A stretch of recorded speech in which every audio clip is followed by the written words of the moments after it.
जय श्री राधे कृष्ण दोस्तों। बहुत पुरानी बात है। वृंदावन में एक संत रहते थे। उनके पास बाल कृष्ण की एक मूर्ति थी जिसे वह अपना पुत्र मानते थे और स्वयं को नंद बाबा समझकर श्री कृष्ण की मानसिक सेवा किया करते थे। श्री कृष्ण का चरित्र इतना अद्भुत है कि उनसे आप अपना कोई भी नाता, पिता पुत्र स्वामी पति सका दास आदि जो भी आपको अच्छा लगे जोड़ सकते हैं। संत बाबा ब्रह्ममुहूर्त से लेकर रात्रि में शयन करने तक कन्हैया की मानसिक सेवा करते और मन से ही उन्हें सभी वस्तु अर्पण करते। प्रातः काल ही लाला व्रज में लड्डू गोपाल को लाला कहते हैं को भूख लगी होगी, ऐसा सोचकर कन्हैया के लिए दूध मलाई मिश्री का मानसिक रूप से प्रबंध करते। दोपहर से लाला पूछते क्या खाएगा, वही तैयार करते।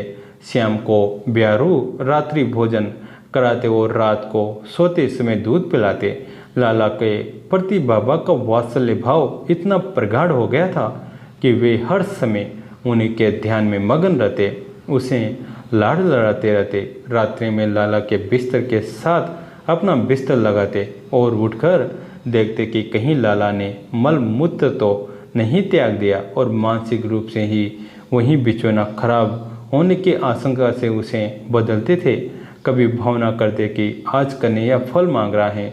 बाबा बाजार जाते और फल वाले से के पास, हलवाई के पास और खिलौने वाले के पास जाकर नेत्र बंद करके खड़े हो जाते और हाथ जोड़कर लाला को मन ही मन वस्तु अर्पण करके मन में संतुष्ट हो जाते कि मेरा लाला सभी चीज़ों को पाकर प्रसन्न होकर खेल रहा है। कभी उन्हें लगता कि नटखट कन्हैया मेरी दाढ़ी खींच रहा है और मैं उसकी चुटकी लेकर अपनी दाढ़ी छुड़ाते। संत बाबा यमुना स्नान को जाते तो लाला को स्नान के लिए साथ ले जाते। एक बार बाबा के कपड़ों में उलझकर लाला यमुना में गिर गया तो वे अपने को धिक्कार कर रोने लगे और कहने लगे, बाबा मान जा, अब मान जा और बता दे कि तू कहाँ पर है। तब उन्हें पानी में एक जल लाला का आभास हुआ तो वे यमुना में कूदकर उसे बाहर लाई।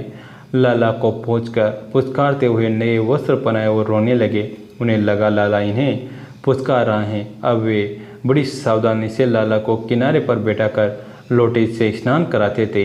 एक बार बाबा के एक शिष्य ने उन्हें काशी आने का संदेश भेजा।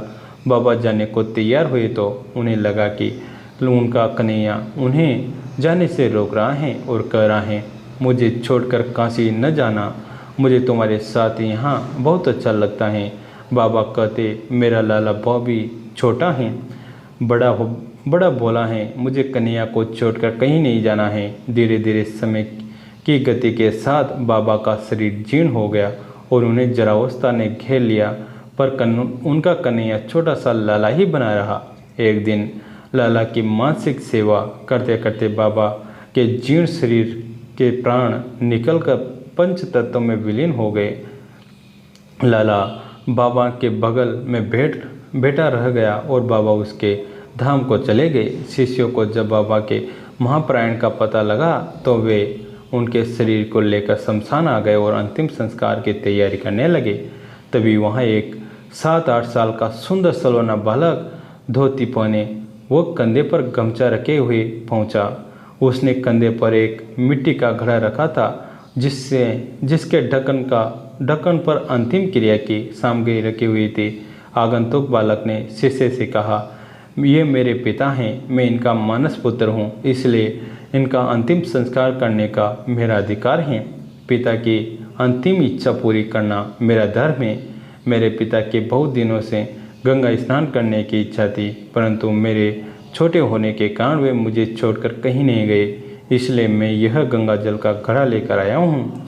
सभी उपस्थित जन उसकी बात सुनकर स्तब्ध रह गए। उस बालक ने बाबा के शरीर को स्नान कराकर चंदन लगाया, फूल माला आदि पहनाकर उनका पूजन वंदन किया, फिर परिक्रमा कर अंतिम क्रिया की।